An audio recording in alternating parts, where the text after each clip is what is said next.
주님께서 여러분과 함께 또한 사제의 영과 함께 마르코가 전한 거룩한 복음입니다. 주님 영광 받으소서. 무교절 첫날 곧 파스카 양을 잡는 날에 제자들이 예수님께 스승님께서 잡수실 파스카 음식을 어디에 가서 차리면 좋겠습니까? 하고 물었다. 그러자 예수님께서 제자 두 사람을 보내며 이르셨습니다. 우선 안으로 가라. 그러면 물고기를 메고 가는 남자를 만날 터이니 그를 따라가라. 그리고 그가 들어가는 집의 주인이 스승님께서 내가 제자들과 함께 파스카 음식을 먹을 내 방이 어디 있느냐고 물으시기나 하여 그러면 그 사람이 이미 자리를 따라 준비된 큰 2층 방을 보여줄 것이다. 거기에다 앉아라. 여자들이 떠나 도상안으로 가서 보니 예수님께서 들려주신 그대로였다. 그리하여 그들은 파스카 음식을 차렸다. 그들이 음식을 먹고 있을 때 예수님께서 빵을 들고 장례를 드리신 다음 그것을 떼어 제자들에게 주시며 말씀하셨다. 받아라. 이는 내 몸이다. 또 잔을 들어 감사를 드리신 다음 제자들에게 주시니 모두 그것을 마셨다. 그때 예수님께서 그들에게 이르셨다. 이는 많은 사람을 위하여 흘리는 내 배아의 피다. 내가 진실로 너희에게 말한다. 내가 하나님 나라에서 새 포도주를 마실 그날까지 포도나무 열매로 빚은 것을 결코 다시는 마시지 않는다. 그들은 상리가를 들고 나서 올리브산으로 갔다. 주님의 말씀입니다. 그리스도님 찬양합니다.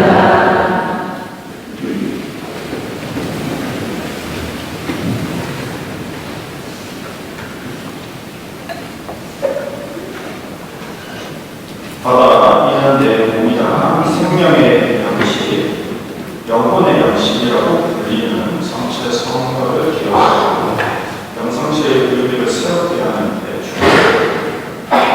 먼저 이 영혼의 양식이라는 면이 있어서 신자분들께서 그것을 의아하게 생각하시는 분은 안 계시겠지만 그래도 먼저 영혼의 존재를 느끼게 해주는 그런 영상을 보시고 강론을 계속하겠습니다.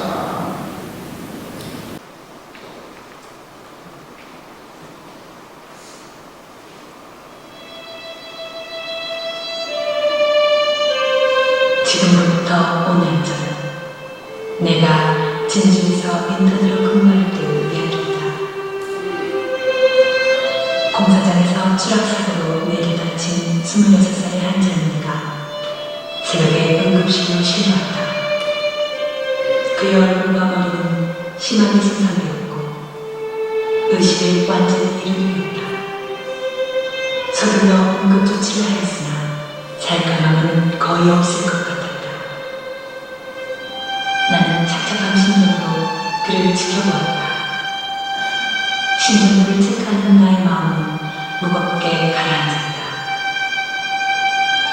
곧 죽음이 가까이 오고 있음을 알았고 이런 상황에선 10분 이상 살아있는 환자를 본 적이 없었기 때문이다. 그의 운명이 목전에 다가왔음을 느낀 나는 중환자실을 나와서 기다리고 있는 가족들에게 임종을 지켜보라고 일렀다. 가족들은 슬피 울며 이미 신체나 다름없는 그에게 마지막 작별을 구하는 모습을 보며 병실을 나왔다. 간호사에겐 심전도 파동이 멈추면 곧바로 영안실로 옮기라고 일러두고 쏟아지는 응급 환자들을 돌보느라 그날을 보냈다. 다음날 아침 나는 언뜻 어제 젊은이가 생각나 그 병실로 발걸음을 옮겼다.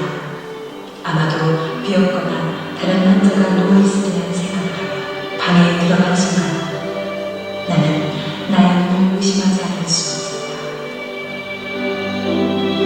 더없이 나약하지만 끊이지 않는 생명의 곡선이 심장도 기계에 그어지고 있었다.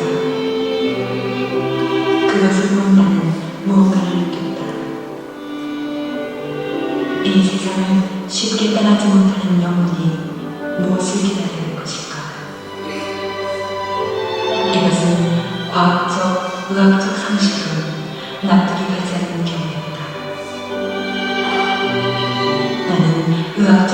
말로는 설명할 수 없는 그 이상의 어떤 존재를 그 순간 무의식 중에 감지했다.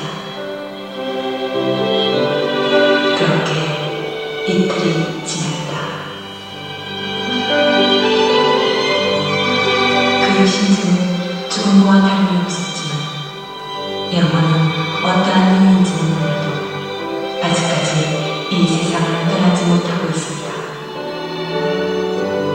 그때 주만자식의 눈을 열고 한 뇌인이 들어왔다. 마치 넋이 나간 사람처럼 제대로 환자를 쳐다보지도 못하고 잔뜩한 얼굴로 금방이라도 바닥에 쓰러질 것만 같았다.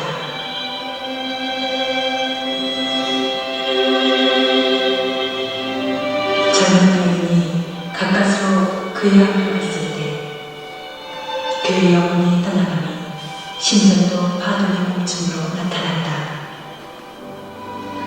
그는 결혼한 지 3개월에 접어든 그의 부인이었고 뱃속에 아기를 임신 중이었다. 나는 눈먼과 마음속 깊이에 헤맬 수 없는 감정의 파도가 밀려옴을 느끼며 병실을 나왔다. 세상을 떠나기 전에 부인과 뱃속의 아기를 만나기 위해 그가 얼마나 오랫동안 죽음과 삶의 경계에서 사투를 벌이면서 기다렸는지, 그리고 그것은 부인과 아기에게 주는 그의 이 세상 마지막 사랑의 메시지였다. 애절하고 아름다운 사랑을 간직한 한 영혼이 우리 곁을 떠나는 순간이었다. 그 후 나는 영혼의 존재를 믿는다. 영혼의 존재를 믿을 뿐 아니라 생생히 느꼈고 경험했다.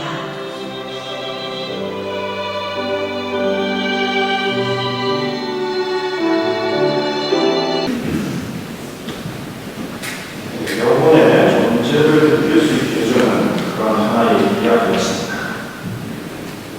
영혼이 역시 말 그대로 우리 영혼에 힘을 주는 음식이죠. 성체성을 대축에 원래 목요일이구나 여기에 관심이 있었다. 하지만 한국 교회는 많은 분들이 이 대축에 참여할 수 있도록 주일로 옮겨서 기념을 합니다. 왜냐하면 이사의 의미를 더 깊이 깨달아야 합니다. 왜 그렇게 교회가 이사를 강조하는지 알 수 있어야 하기 때문이죠. 하나님께서는 우리 인간이 원래 창조되었던 목적대로 살기를 원하십니다. 즉 자유를 가지고 있으면서도 자신과 이웃을 사랑하고 서로 조화와 일치를 이루며 살아가기를 원하시는 것이죠. 그런데 그것이 잘 되지 않습니다. 왜냐하면 다만 다르기를 바라기 때문입니다. 하나님조차 자신의 모든 것을 예수 그리스도 우리에게 내어주시는데 인간은 그 보잘것없는 능력으로 모든 것을 가지려고 합니다. 하지만 이때 국산에 보면 우리에게 가장 중요한 생명조차 받아야 얻어야 우리는 살아갈 수 있습니다. 즉 음식을 먹어야 살아갈 수 있다는 말. 음식은 다른 사람의 다른 존재들의 생명입니다. 즉 우리는 다른 존재들의 생명을 먹어야 살아갈 수 있다는 거죠. 몇 번 말씀드렸다시피 하나님으로부터 우리가 받은 생명, 우리는 하나님으로부터 받는 은총으로 유지해 왔었습니다. 하지만 하나님의 사랑을, 하나님의 생명을 배신했기 때문에 우리는 이제부터 스스로의 생명을 스스로 유지해야 해요. 그래서 땀을 흘려서 다들 즉 음식, 동물과 식물의 생명을 얻어서 음식을 마련해야 우리의 생명을 스스로 유지할 수 있게 되는 것이죠. 뇌의 시작이 하와부터 왔기 때문에 다음 세대를 이어갈 책임도 하와가 져야 했습니다. 우리가 생명을 유지하기 위해서 먹어야 되는 음식, 그 중에 가장 중요한 것이 곡물입니다. 태초의 곡물, 태초의 대정치학 생활을 가능하게 한 그 힘은 이래서부터 시작됐죠. 그 일은 운명의 역사와 함께 온 것이죠. 빵으로 인간은 생명을 보증하고 운명을 발전시키고 후손을 길렀습니다. 빵이 최초의 곡물이고 운명의 시작입니다. 그것은 유프라테스 티그리스 강에서 최초로 작물에 재배된 곡물이 위라는 것에서 기원을 찾을 수 있습니다. 같은 예로 문명이라고 하는 것은 결국 인간이 도시를 이루어야지 세우는 것이 가능한 것이고 그 예가 바로 미국에서 찾아볼 수 있습니다. 그 넓고 풍족한 대평원에 찜한 뿌리 곡물이 잘 자라는 1등급 땅들, 전 세계의 3%밖에 없는 1등급 땅의 절반이 미국에 있습니다. 우리나라의 그 풍요로운 전라도의 평야, 그 땅 정말 멋지죠. 하지만 5등급밖에 안 됩니다.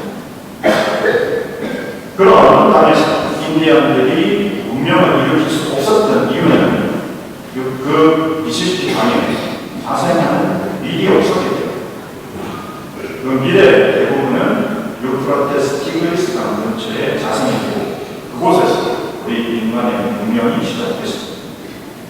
따라서 밀은 빵은 생명만이 아니라 문명을 발전시키는 원동력입니다.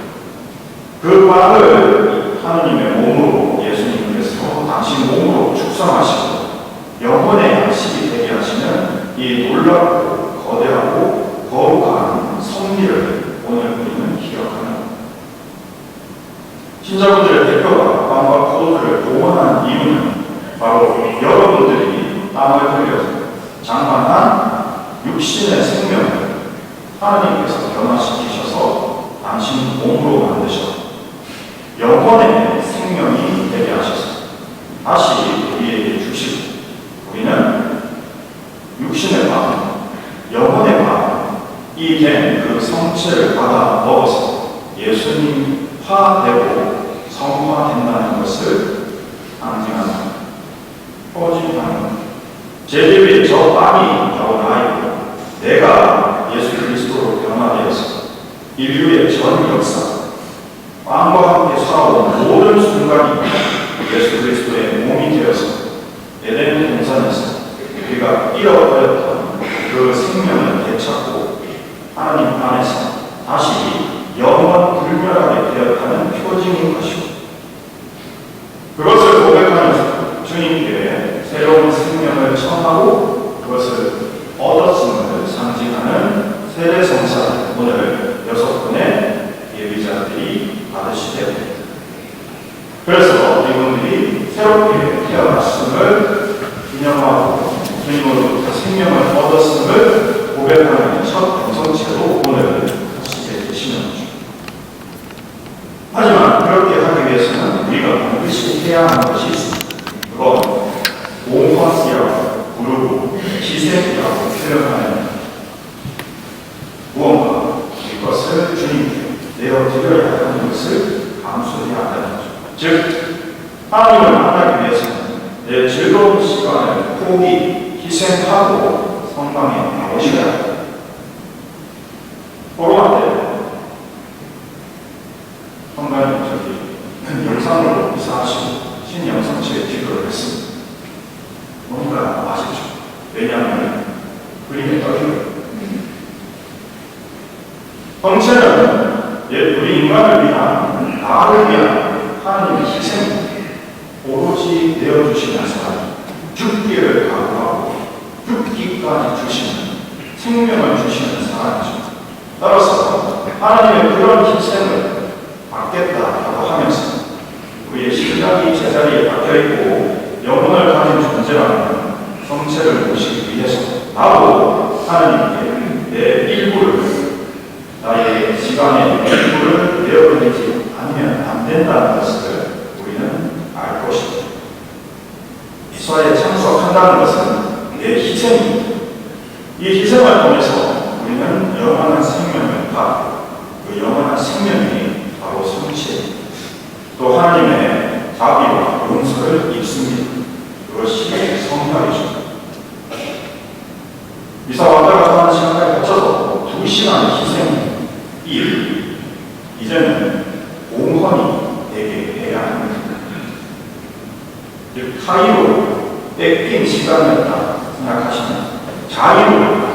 하나님께 드리는 모범이 되어야 하는 이유인 것입니다.